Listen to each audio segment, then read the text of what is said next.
That glossy gel manicure might look flawless, but it's what's inside some gel polish that's causing concern and changes across the European Union. TPO is trimethyl benzoyl diphenyl phosphine oxide.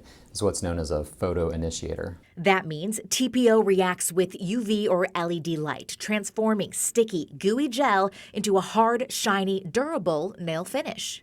The EU just banned TPO after animal studies linked it to fertility problems in rats and potential carcinogenic effects. So they essentially fed the chemical to rats in those animal studies, and they saw that there was decreased fertility rates. Specifically, there was decreased sperm production and testicular function in the male rats. In the female rats, there was also some irregular menstrual cycle irregularities, but it mostly affected the male rats. There were no human studies done. With the current animal research, Dr. Charles Mount, a dermatologist with Allegheny Health Network, says he doesn't foresee the U.S. Food and Drug Administration taking similar steps to ban TPO. The EU looks at more of, is there a potential or theoretical risk from the agent, or in this case, the chemical itself, regardless of how it's used.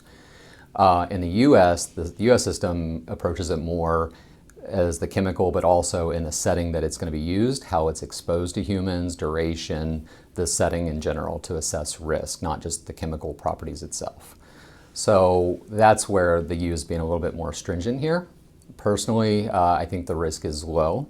You're taking a chemical that was studied in a non-human trial in a way that humans are not going to be exposed. This is not something that humans should be ingesting. They're going to be intermittently exposing it to their skin surface. So for the average person getting a gel manicure now?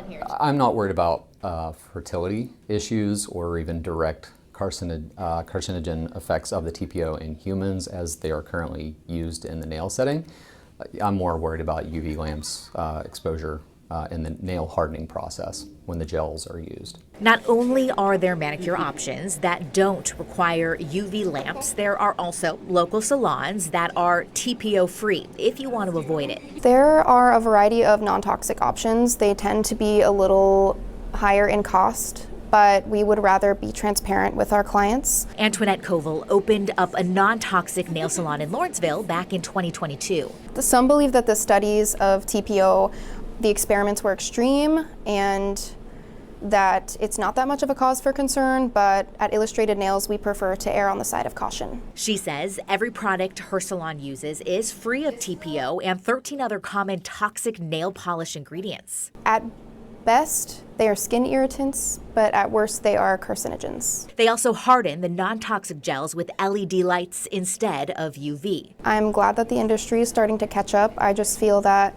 this is the direction that the industry is headed in, more of a cause for concern of health and safety. Koval says protection matters, not just for customers, but also for her staff. I feel like there has been a rise in contact dermatitis, in gel allergies. It brings me joy to be able to educate our clients and staff in how to protect themselves from these things. Back at AHN, Dr. Mount says moderation and awareness go a long way. I think like any foreign chemical, I think they need to take precautions into limiting direct skin contact, limit their direct contact with the UV lamps.